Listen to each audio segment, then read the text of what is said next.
Friends, prime minister Modi के style में, ठीक है। ये रील नहीं है, बड़ी वीडियो है, लेकिन मैं अपने ही तरीके में बोल देता हूँ क्योंकि ठीक है जी। तो दोस्तों, हम लोग आज जो सीजेपी पार्टी है उसकी बात करेंगे, बीजेपी पार्टी है उसकी बात करेंगे क्योंकि वो केंद्र में सरकार में है, और तीसरी बात करेंगे पॉलिटिकल अकाउंटेबिलिटी की, कि अगर कोई पेपर लीक होता है, कोई सड़क टूट जाती है, कि एक दिन प्रधानमंत्री ने उद्घाटन किया, उसके 4 दिन बाद अगर वो सड़क गिर गई, तो वो अकाउंटेबिलिटी किसकी बैठती है? जो इम्पैक्टेड लोग हैं या जो अफेक्टेड मतलब एक सोसाइटी है, वो कैसे डिमांड करेगी अपने अधिकारों के बारे में? कोई घटना अगर हो जाती है तो तीनों पर्सपेक्टिव को देखेंगे। अब काफ़ी दिन हो गए हैं, 20 तारीख का जो संसद मार्च था वो हमने देख लिया है, और काफ़ी मतलब अलग किस्म का वो था, जिसमें 118 शायद पुलिस वाले थे जिनके चोटें आई, एसीपी लेवल के और बड़े बड़े स्तर तक के जो अधिकारी थे उनके चोटें आई हैं। कुछ स्टूडेंट्स भी ऐसे हैं जिन्हें चोटें लगी हैं, ठीक है, उस पूरे प्रोसीजर में। देखो, मैं सीजेपी से बात को स्टार्ट करूंगा कि ये असल में पूरा मसला है क्या और आज वो कौन से स्थिति में खड़ा है। देखो, सीजेपी नीट पेपर लीक पर जो हुआ था उसको डिमांड को लेकर के भैया एक पॉलिटिकल अकाउंटेबिलिटी इसमें फिक्स करो, उसको लेकर वो धर्मेंद्र प्रधान का इस्तीफा मांग रहे हैं। जो स्टूडेंट्स ने सुसाइड कर लिया पेपर की वजह से, 20 या जो 21 स्टूडेंट थे पेपर लीक की वजह से, उनको कंपनसेट करो, ठीक है। और धर्मेंद्र प्रधान रेजिग्नेशन उनके लिए एक मैंडेटरी क्राइटेरिया है कि हाँ ये तो होना ही चाहिए। और जो 2 राउंड के टॉक्स अब तक हुए हैं उसमें ये विषय वो लगातार बोलते आ रहे हैं सीजेपी वाले, ठीक है। देखो, इसकी डिटेल में बहुत ज़्यादा नहीं बता रहा हूँ क्योंकि पिछले जो 2 वीडियोस थे उसमें मैं रूपरेखा, कैसे आंदोलन होते हैं, किसकी इन्वॉल्वमेंट है इसमें, उस पर मैंने बात करी है। मैं अब की स्थिति की बात कर रहा हूँ कि जो संसद मार्च के बाद जो घटना हुई, उसके बाद 2 दौर की बातचीत सीजेपी और जो जेपी नड्डा जी और जितेंद्र सिंह हैं उनके बीच में जो बातचीत हुई है, उसको लेकर बेसिकली बात करना चाहता हूँ। और स्पेसिफिकली तब सोनम वांगचुक, मतलब 20 दिन जो स्टार्टिंग के थे उसमें कोई भीड़ थी ही नहीं। अगर वो बिरयानी का टाइम छोड़ दें, केक का, जलजीरा का, सुबह शाम का अगर वो टाइम छोड़ दें, तो 15 लोग इसमें थे ही नहीं। पहली बात कि जो ऑर्गेनिक भीड़ की बात करी जा रही है कि अब मानो 50,000, 80,000, 20,000 जो भी लोग वहाँ पे हैं, एक ठीक ठाक क्राउड वहाँ पे है, ठीक है। वो ऑर्गेनिक क्राउड कहाँ था शुरू के 18 दिन? अगर इतना ही कंसर्न था, इशू कंसर्न वाला है, मैं ये मना नहीं कर रहा हूँ कि इशू बेकार था, इशू बिल्कुल सही है, पर वो 18-19 दिन तक वो भीड़ आई क्यों नहीं? 18-19 दिन के बाद जब एकदम से, जब संसद मार्च के लिए इन लोगों ने कॉल किया, सेलिब्रिटीज़ के मतलब स्टोरीज आने लग गई। इवन आज जो एक बॉलीवुड एक्ट्रेस है उन्होंने बोला भी है, अब मैं नाम नहीं बोल रहा हूँ जानबूझ के, अब सर्च करोगे मिल जाएगा, उन्होंने स्पेसिफिकली बोला है कि उनके पास भी ऑफर आया था, पैसे ऑफर किए जा रहे थे, उनके मैनेजर के पास ऐसा बातचीतें आ रही थी कि हमें कैसे इस पूरे इशू पे कैसे बात रखनी है, उन्होंने मना कर दिया उसको, ये उन्होंने बोला है, ठीक है। पॉइंट यही है सबसे बड़ा कि जिस भीड़ को ऑर्गेनिक भीड़ बताने की बात हो रही है, ऑर्गेनिक तो वो देखो नहीं बोल सकते, मैं अपनी एनालिसिस से बता रहा हूँ, मेरे जान पहचान के जो लोग वहाँ पे गए हैं या जिन्होंने इसको कवर किया है, बड़े यूट्यूबर हैं, मैं उनके थ्रू भी आपको बताने की कोशिश कर रहा हूँ, वो भीड़ ऑर्गेनिक थी नहीं। क्योंकि भीड़ ऑर्गेनिक होती, कंसर्न उनको होता, तो वो डे 1 आते। जब आई सपोर्ट सोनम के, जब सोशल मीडिया हैंडल से, बड़े बड़े चैनल से, बड़े बड़े सेलिब्रिटीज़ ने बनाना स्टार्ट किया, फिर ये इशू थोड़ा बना, फिर बताया गया कि सोनम वांगचुक कैसे कितने बड़े साइंटिस्ट हैं, शिक्षाविद हैं, एजुकेशनिस्ट हैं, क्या क्या उन्होंने किया है लद्दाख में। उन्होंने आर्मी के लिए टेंट बनाया है जो -15 में भी उसको 15 डिग्री पे रख लेगा। डिफेंस ने या आर्मी ने एक भी टेंट ऐसा प्रोक्योर नहीं किया है उनसे, ठीक है ना। तो क्रेडेंशियल्स पे मैं नहीं जाऊंगा, लेकिन हाँ, ये जो पूरा माहौल बनाया गया उसके बाद इनके पास थोड़ी बहुत भीड़ आई, और भीड़ का रूप बहुत अलग अलग तरह से हमने देखा है।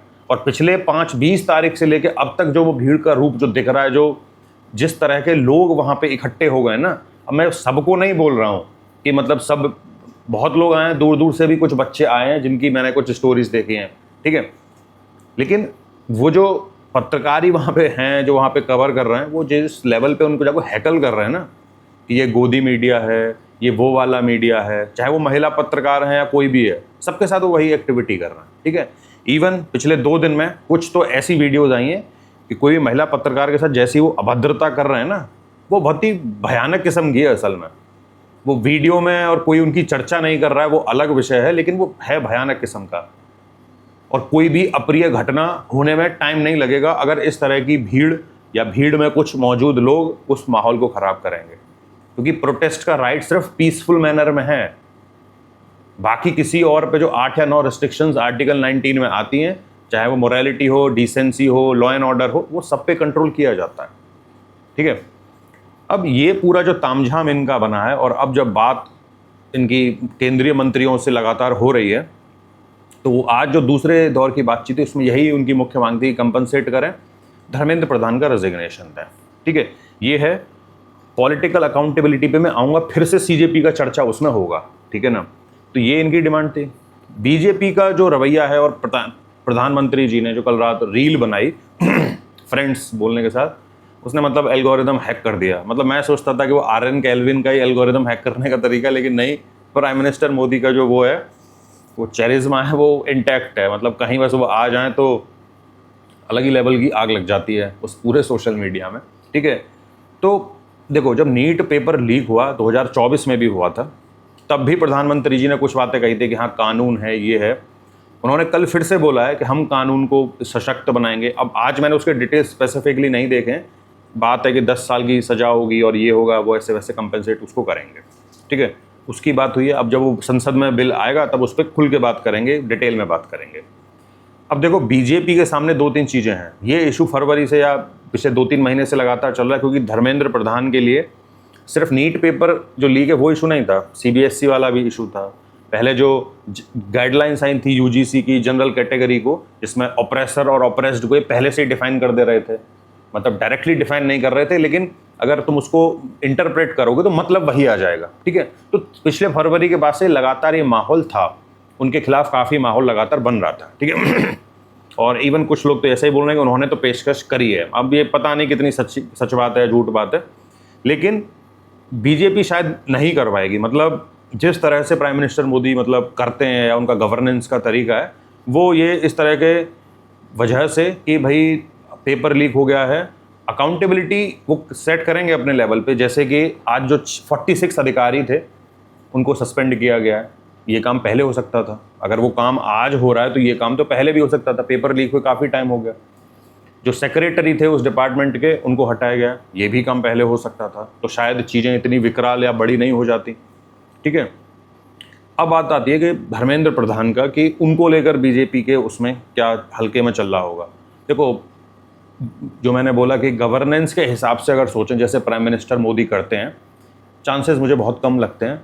हाँ, लेकिन फिर एक वो मास्टर स्ट्रोक वाली बात भी आ जाती है कि जैसे किसान आंदोलन के टाइम पे जो बिल लेके आई थी सरकार, तो वो मास्टर स्ट्रोक थे इंडियन इकोनॉमी के लिए, फार्मर्स के लिए। ऐसा मैं भी मानता हूँ, मेरी एनालिसिस में भी कभी भी कोई भी सरकार आती यही रिफॉर्म्स होते। सिमिलर काइंड के रिफॉर्म्स चाइना ने करे थे, और चाइना के एग्रीकल्चर को आज आप देखो। ठीक है, उसी पे उसने अपनी इकोनॉमी को पहले 30-40 साल इन्वेस्ट करके खड़ा किया था, और फिर उसके बाद वो लिबरलाइज करके जब ओपन अप करे तो बहुत ही अच्छे लेवल की इकोनॉमी अपने आप को बना पाए। पर सरकार ने जब कानून लाई तो मास्टर स्ट्रोक बोला, हटा लिया तो फिर से एक बार वो मास्टर स्ट्रोक बोला गया। देखो, मास्टर स्ट्रोक उसको बोल सकते हैं, लेकिन 2 तरह से था। पहला जब कानून बनाए थे तो वो क्या कहते हैं, इकोनॉमिकल मास्टर स्ट्रोक था।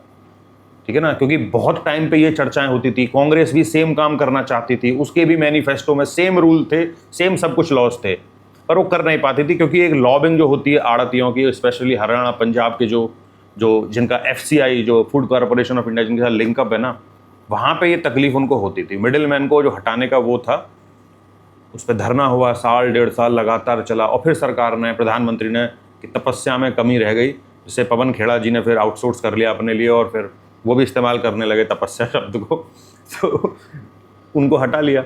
वो पॉलिटिकल मास्टर स्ट्रोक बोला जाता है कि जो अप्रियता उनकी बढ़ रही थी बीजेपी की या केंद्र की सरकार की, उसको रोक बचा लिया, और चुनाव भी वो लगभग बचा गए यूपी में और बाकी जगह। ठीक है, तो ऐसा नहीं है कि बीजेपी पीछे बैक नहीं मारती है, वो मारती है।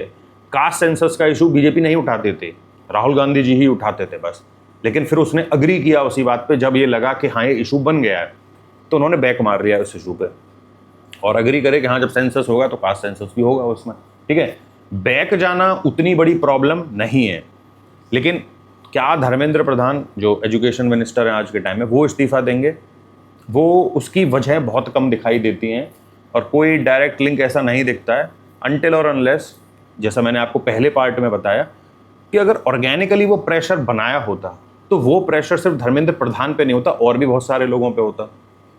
जैसे अश्विनी वैष्णव है, उनके पास 3 मंत्रालय थे, 3 साल पहले उनके खिलाफ खूब प्रचार हुआ ऐसे ही करके, उनको नहीं हटाया गया। गडकरी जी हैं, सही गलत मैं इथेनॉल वाले वीडियो में बता चुका हूँ, वो यहाँ नहीं बोलूँगा, उन पे भी प्रेशर बनाया गया, ठीक है, नहीं हटाया गया उनको। तो अब ये इम्पॉर्टेंट पॉइंट है, और जो सूत्र होते हैं, जो काफ़ी जो इंटेलेक्चुअल लोग हैं जो बताते हैं कि शायद ऐसी चर्चा है नहीं, कि धर्मेंद्र प्रधान ने शायद ऑफर किया था लेकिन उनको मना किया गया कि नहीं, उसकी वो ज़रूरत नहीं है, या नहीं है, होगा नहीं होगा, ठीक है। तो पॉइंट ये था कि शायद बीजेपी उस पर्सपेक्टिव से नहीं सोच रही है, स्पेशली तब जब कल सोनम वांगचुक का उन्होंने तोड़वा दिया। उन्हीं के नाम पे तो ये पूरा आंदोलन बना है। सपोर्ट आया किसके नाम पे था? सोनम वांगचुक के नाम पे, ठीक है। और उन्होंने तो धर्मेंद्र प्रधान का रेजिग्नेशन उस पर बोला है कि वो अभी सरकार बाद में विचार करेगी, कंपनसेशन हो, पार्लियामेंट के सदन में चर्चा हो, ये सारे पॉइंट थे जो सोनम वांगचुक की डिमांड थे, ठीक है। लेकिन सोनम वांगचुक ने एक फ़ायदा अपना इसमें बहुत कर लिया कि 2 मंत्री उनसे मिलने गए मेदांता हॉस्पिटल में, तो उनके बारे में जो भी बात है, इवन मैंने भी बनाई है, वीडियोस बनाए, लेकिन वो प्रूफ के साथ बनाया, ऐसा नहीं कि मतलब कुछ भी मतलब फेंक के मारा, नहीं, वैसा नहीं है। लेकिन एक लेजिटिमेसी सोनम वांगचुक के पास है कि सरकार से मिल तो लिए वो, एटलीस्ट सरकार ने उनको लेजिटिमेट बना दिया कि अब तुम ऐसे ही कोई उमाल तुमाल बात उनके खिलाफ नहीं कर सकते हो, क्योंकि सरकार ने रिकॉग्नाइज किया। हाँ, लॉ के अंडर जो होगा वो होता रहेगा, लद्दाख में जो वायलेंस हुआ या जो भी हुआ वो अलग चीज़ें हैं, लेकिन सरकार ने उनको लेजिटिमेसी प्रदान करी, ठीक है। अब आते हैं जो सबसे इंपॉर्टेंट पॉइंट है, वो पॉलिटिकल अकाउंटेबिलिटी का। देखो, पॉलिटिकल अकाउंटेबिलिटी का बेसिक मतलब क्या है कि अगर कोई पर्सन ऐसा है जिसके देखरेख में वो हेड था, कोई घटना होती है तो क्या उसको रेजिग्नेशन कर देना चाहिए, ठीक है। जैसे लाल बहादुर शास्त्री जी का एग्जाम्पल हम बहुत बार देते हैं, लगातार हर पॉलिटिकल पार्टी फेंकती है, और आजकल सब फेंक रहे हैं, मतलब एक जुमला ही बना दिया है इसको कि एक रेल दुर्घटना, शायद लाल बहादुर शास्त्री थे, if I am not wrong, comment कर दीजिएगा अगर मैं गलत बोल रहा हूँ तो, कि जब वो रेल मंत्री थे, कोई घटना हुई थी, उन्होंने रिज़ाइन कर दिया था, ठीक है। ये एक उदाहरण आता है, लेकिन उसके बाद का कौन सा उदाहरण आता है, कौन सी पॉलिटिकल अकाउंटेबिलिटी की बात आती है कि आज भी अगर पॉलिटिकल अकाउंटेबिलिटी की बात होती है तो 65-70 साल पहले जाना पड़ता है।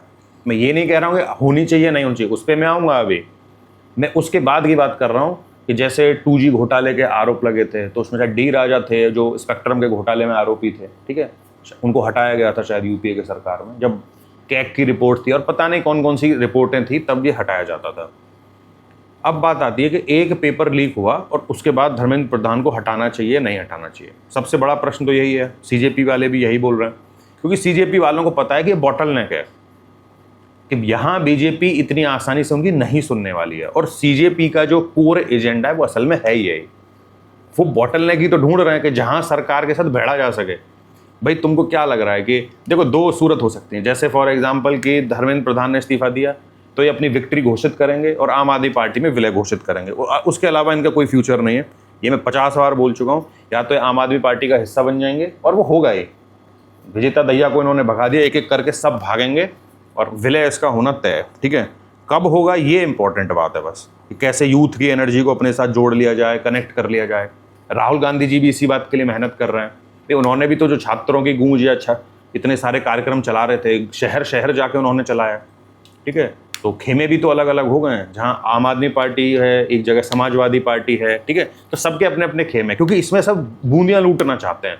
इवन कुछ कोचिंग सेंटर जो बहुत इवन कुछ यूनिकॉर्न बन गए, मैंने उनके लोगों को देखा, मैं नाम जानबूझ के उनका नहीं ले रहा हूँ, किसी और दिन लूंगा जब स्पेसिफिक वीडियो बनाऊंगा, जो वहाँ कह रहे हैं कि हम केस लड़ेंगे जी तुम्हारे लिए, हम केस लड़ेंगे। क्यों?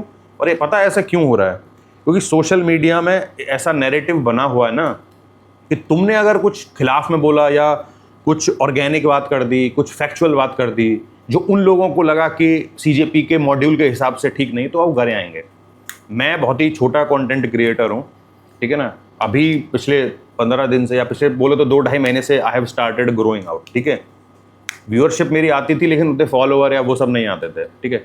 अब व्यूअरशिप भी आ रही है, thank you so much for that, कि सारे लोग देखते हैं वीडियो को अब। लेकिन इंपॉर्टेंट बात पता है क्या है, कि एक वीडियो है जिसपे शायद 3 लाख व्यू हैं, मतलब मैंने जो इसी पे बनाई थी उस पर 1000 से ज़्यादा कमेंट हैं, वो मेरे लिए ताज्जुब की बात है। और 98% 98% कम से कम सिर्फ गालियाँ हैं, शुद्ध रूप से गालियाँ, एकदम प्रॉपर गालियाँ, ठीक है।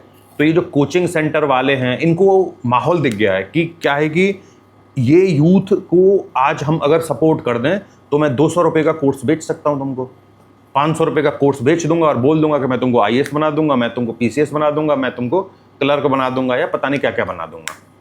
ठीक है, ये जो चूरन बेच रहे हैं इस पर मैं किसी दिन स्पेसिफिकली अलग ही बात करूंगा कि तो सब उस एनर्जी को टैप करना चाहते हैं क्योंकि माहौल बना हुआ है। अब वो क्योंकि बहुत सारे कमेंट जो मुझे आए हैं, मैं इसके लिए भी बोल रहा हूँ क्योंकि वो मुझे ऑर्गेनिक नहीं लगे, बहुत ही पैटर्न है उसमें।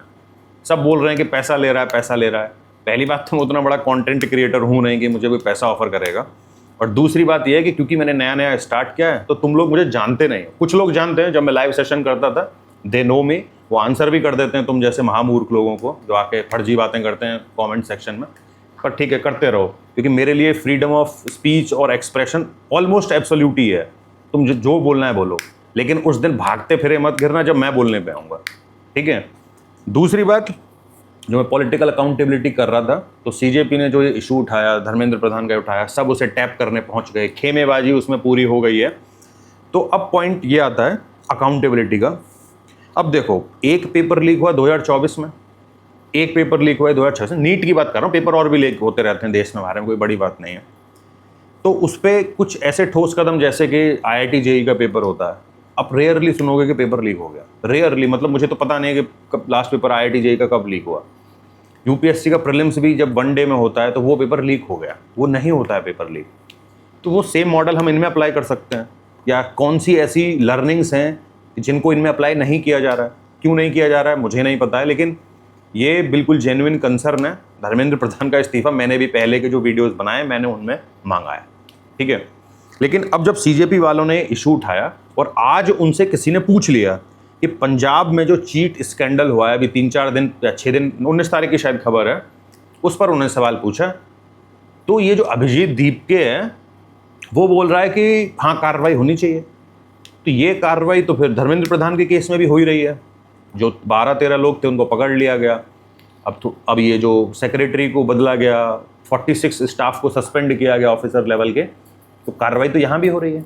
ये कार्रवाई की डिमांड तुमने और जगह तो नहीं करी, या ये कार्रवाई की डिमांड तुमने कर्नाटका में नहीं करी। अब आपको लगेगा कि मैं BJP की भाषा बोलूँ, नहीं, सिर्फ मोदी पावर में नहीं है इस देश में, वो सेंट्रल जो गवर्नमेंट होती है उसका नेतृत्व करते हैं। प्रदेशों में तो और भी सरकारें चलती हैं, वो उस प्रदेश के तो हेड हैं एटलीस्ट। जैसे ममता बनर्जी हुआ करती थी, कोई पूछता ही नहीं था उनसे कभी कि तुम्हारे यहाँ इतनी घटनाएं हो गई, उसका कोई लेखा जोखा पूछ ले। आप उठा के देखो पिछले 5 साल का, किसी ने कोई सवाल नहीं पूछा, क्योंकि जब पॉलिटिकल अकाउंटेबिलिटी की बात आती है इनको सिर्फ मोदी दिखाई देता है हर जगह। और मैं ये नहीं कह रहा हूं कि तुमको मोदी से नहीं मांगने हैं, भाई प्रधानमंत्री हैं, वोट दे के तुमने ही भेजा है तो मांगोगे ही, मांगनी भी चाहिए। लेकिन और प्रदेशों में भी सरकारें हैं, जो ये अभिजीत दीपके है, सौरभ दास है, ये पंजाब वाला जो इशू है या झारखंड का इशू है, ये इनके लिए कंसर्न क्यों नहीं बनना है। इन्होंने कहा है कि भाई हम उसके लिए भी धरना करेंगे, कि हम बैठेंगे धरने पे कि वो वहाँ की भी सरकारें हटनी चाहिए। उस पर तो तुम कोई बात नहीं कर रहे हो, क्यों नहीं कर रहे हो? इवन बेवकूफ़ बना रहे हो, तुमको लग रहा है कि तुम पॉलिटिकल बातें करके ऐसे पत्रकार को टहला दोगे। पत्रकार तो जानते ही हैं, देश भी तुमको जान रहा है धीरे धीरे। भाई तुम्हारी स्पॉन्सरशिप कौन से पॉलिटिकल मास्टर कर रहे हैं, स्ट्रेटेजिकली, इंटेलेक्चुअली, और जो डे टू डे प्लानिंग कर रहे हैं वो सब जानते हैं। पहले वीडियोज में बोल चुका हूं मैं जानबूझ के बार बार नाम नहीं लेता हूं कि हर वीडियोज में क्या एक ही बात में रिपीट करते रहूं। वो तो तुमने नहीं मांगा, तुमने तो नहीं कहा कि मैं धरना देने जाऊंगा वहां पे, दो तुम धरना। यही डिफरेंस है सबसे बड़ा, जहां पे ये एक्सपोज होते हैं और एक्सपोज नहीं होते, ये आगे भी एक्सपोज होते रहेंगे लगातार, क्योंकि मैंने बताया ना कि आम आदमी पार्टी में इनका विलय होगा। आप बहुत जल्दी देखोगे इनको प्रॉक्सी की तरह यूज किया जाएगा। वो तो आज भी रहे हैं, ठीक है ना, ये ओपिनियन दे रहा हूं मैं अपना, कल डेफेमेशन नहीं फेंक के मार देना, बाकी मर्जी है, क्या ही कर सकते हैं, ठीक है। तो वो जो इक्विवेलेंस है वो हर राज्य के लिए होना चाहिए था। तुमने अगर एजुकेशन को इशू बनाया तो एजुकेशन के तुम इतने इतने प्रदेशों में गए घूमने, तुमने वहां के इश्यूज को उठाया, तुमने बोला उन सरकारों से कि भैया यहाँ का इशू है, हम इस पे बात करेंगे। तुम्हारा सेंट्रल थीम तो सिर्फ धर्मेंद्र प्रधान का रेजिग्नेशन है ना, तुम्हें कंपनसेशन से कुछ लेना देना नहीं है। मैं आज भी बता रहा हूं, तो ये कंपनसेशन और ये इससे तुम्हारा कोई कंसर्न नहीं है। ये तो सिर्फ कि हाँ हमने उनकी बात करी जिनकी डेथ हुई। भाई जो जिनकी डेथ हुई है ना, वो बहुत कंसर्निंग इशू है, और ये जो राजनीति इस पे हो रही है ये बहुत ही दोयम दर्जे की है असल में। ये एक्सपेक्टेड नहीं है, स्पेशली तब जब तुम ये क्लेम कर रहे हो कि तुम एक न्यूट्रल बंदे हो, तुम कंपनी चला रहे हो कि पार्टी चला रहे हो, पता ही नहीं किसी को। और सरकार को जो कंपनसेशन है उस पर या कुछ पॉलिसी ऐसी बनानी चाहिए, और सिर्फ कंपनसेशन डेथ के बाद नहीं होना चाहिए। भाई अगर कोई स्टूडेंट स्ट्रेस में है तो उससे पहले बहुत टाइम स्ट्रेस में रहा भी होगा, तो जो साइकोलॉजिकल सेंटर्स बनाए जा सकते हैं स्कूलों में, कॉलेज के लेवल पे, उनको भी बनाओ, क्योंकि स्ट्रेस आज के टाइम की बढ़ती हुई समस्या है। वो ऐसा नहीं घट रही है, इंडिया में वैसे थी नहीं, अब ये बहुत तेजी से पेनिट्रेट कर रही है। स्टूडेंट्स के लेवल पे इतना भयंकर कंपटीशन है। ये कोचिंग वालों की मैं खबर लूंगा उसी दिन जब मैं इस पर डिटेल में बात करूंगा कि 1.001% सीटों के लिए इतने इतने लोग बढ़ रहे हैं।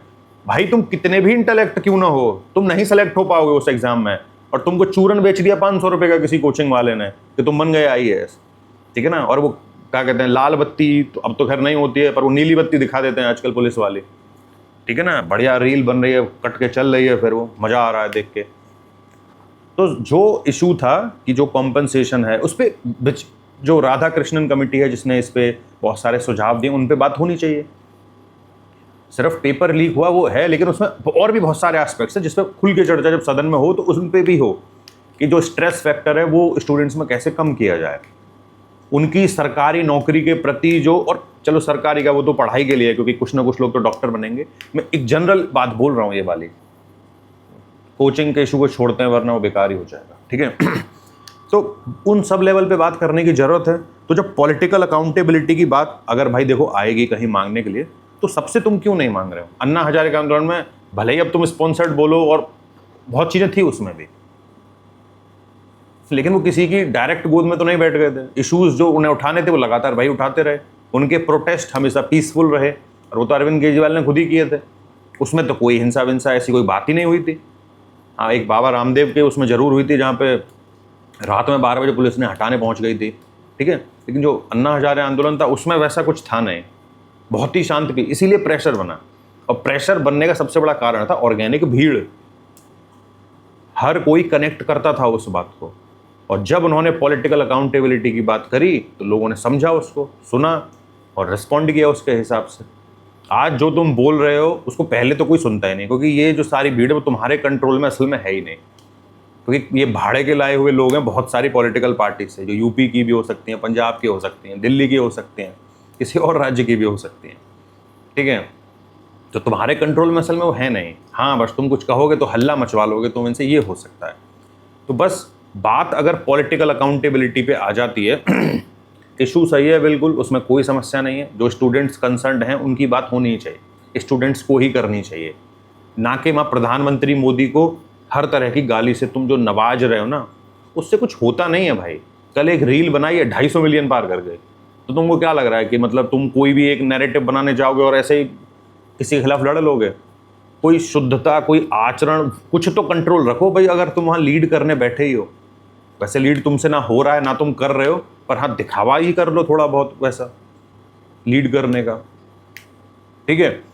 तो बस एंड में मैं यही बोल रहा हूँ कि जो भाई तुम अगर पॉलिटिकल अकाउंटेबिलिटी मांग रहे हो तो सबसे मांगो, हर पार्टी से मांगो, हर राज्य के, क्योंकि तुमने एजुकेशन को मुद्दा चुना है ना। नीट अकेला इशू थोड़ी है कोई, और भी तो 50 तरह के एग्जाम होते हैं, पढ़ाई होती है। एजुकेशन बहुत ही ब्रॉडर कॉन्सेप्ट है, उसमें और भी रिफॉर्म्स होने चाहिए। जो नई एजुकेशन पॉलिसी आई है वो कैसे कैसे इंप्लीमेंट, हर लेवल पे बात करो फिर, क्योंकि इससे एजेंडा दिखता है फिर साफ साफ है ही। लेकिन मैं वैसे सुझाव के रूप में कह रहा हूँ कि जैसे तुमने आज पंजाब के सवाल पे सबको झड़का दिया, तुमने कुछ बात ही नहीं करी उस पर।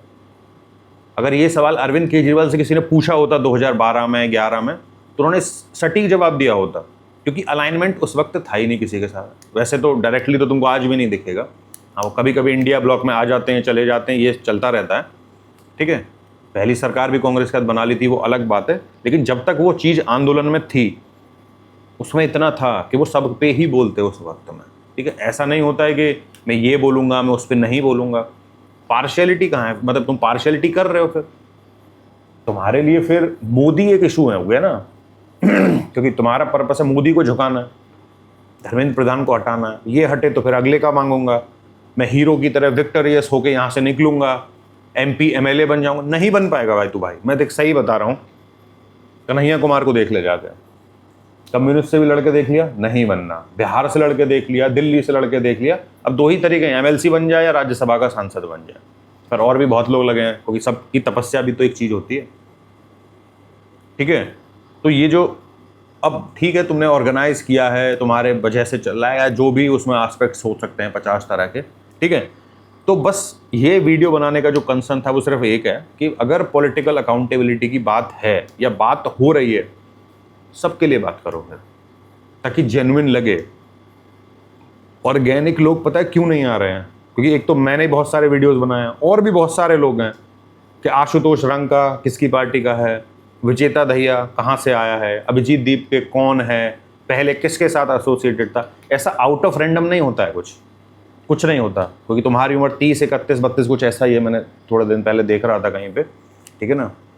आउट ऑफ नोवेयर कोई क्रांति नहीं हो जाती है, ये सब मैन्युफैक्चर्ड है, इसीलिए इसका इम्पैक्ट मिनिमम दिख रहा है। अब तुमको लगेगा कि तुम्हारे पास तो लोग हैं, तो देखो एक गलतफहमी बहुत लोगों को यहाँ पे हो सकती है, जो मैं एंड में जाते जाते बोलूँगा। देखो अगर तुमको लग रहा है कि तुम 150 करोड़ के देश में 1 लाख की भीड़ जुटा के तुम हाईजैक कर सकते हो इस को, तो कोई नहीं कर सकता भाई। पॉलिटिकल पार्टियां जब करती हैं धरना, तो कांग्रेस ने तो इतने राज्यों में करी है, हजारों लाखों लोग उनके आए हैं भाई। उनके यूथ विंग के लीडर नहीं है क्या, या उनके यूथ विंग में नहीं है लोग, या बीजेपी के में नहीं है, या जो स्टेट लेवल पे पार्टियां हैं जैसे शिरोमणि अकाली दल है, ठीक है ना, इस तरह से और भी जो राज्य के लेवल पे दल हैं, उनमें भी बहुत लोग हैं। कितने लोग उसमें जुड़ रहे हैं, ठीक है। तो ऐसा नहीं हो सकता है कि जस्ट बिकॉज अगर ये भीड़ ऑर्गेनिक होती है ना 1 लाख की, तो उसका रेजोनेंस ना हर एस्पेक्ट में दिखता है। ये जो गालियां कमेंट में आ रही हैं, ये सब मैन्युफैक्चर्ड गालियां भाई। तुम ऐसे फर्जी 4 दिन पहले अकाउंट बनाया, वो मुझे गाली देने आ रहा है। भाई मैं तो उतना बड़ा क्रिएटर हूं भी नहीं। और इसीलिए मैं बेसिक जो टेनेट्स हैं उस पर बात करना चाह रहा हूं इस इशू पे पूरे पे, ठीक है। इतनी गालियां मुझे छोटे कंटेंट क्रिएटर नहीं आते हैं, पर वो चल रही हैं क्योंकि मैं आउट ऑफ द वे जाके उन पे बात कर रहा हूं, और उसमें लॉजिक के साथ ऐसी फर्जी बातें फैला नहीं रहा हूं। क्योंकि मैं पॉलिटिक्स या पॉलिटिक्स को जब मैं एनालिसिस कर रहा हूं, तो मैं सबको एनालिसिस करूंगा, वैसे ही करूंगा। जिसका जितना वेट दिखेगा उतनी बात हो रही है उसमें, ठीक है जी। तो देखो ये है जो सबसे इंपॉर्टेंट इशू था इस पूरे वीडियो का, वो था पॉलिटिकल अकाउंटेबिलिटी, कि उस पर कितनी बात हो कितनी बात ना हो। अगर वो बात हो रही है तो वो फिर इक्विवेलेंस में होनी चाहिए, सबके साथ होनी चाहिए। पूरी चर्चा जब सदन में होगी, हर नेता बोलेंगे, तो इसमें बहुत लोगों के कच्चे चिट्टे खुलेंगे कि किसके ज़माने में कितने पेपर लीक हुए और कितने एजुकेशन मिनिस्टर थे जिनने रिज़ाइन किया था, ठीक है। और धर्मेंद्र प्रधान का इस्तीफा होगा या नहीं होगा, वो आप लोग कमेंट जरूर करिएगा। आपको क्या लगता है? मेरे हिसाब से चांसेस कम हैं, ठीक है। मेरे हिसाब से मुझे नहीं लगता है कि उनके इस्तीफे का फ़िलहाल कोई चांस बनता है। और अगर कभी हुआ भी तो शायद दबाव में नहीं होगा वो, मतलब कि आज क्योंकि जब तुम कह रहे हो तो हो जाएगा, ठीक है ना। क्योंकि सोनम वांगचुक ने वो डिमांड नहीं किया है, उन्होंने दूसरे डिमांड्स को कंसीड किया, मनवाया, और उन्होंने हंगर स्ट्राइक तोड़ दी, ठीक है। अब देखते हैं ये इस पर क्या आने वाले दिनों में अपडेट आएंगे, ठीक है जी। तो फ्रेंड्स, थैंक यू।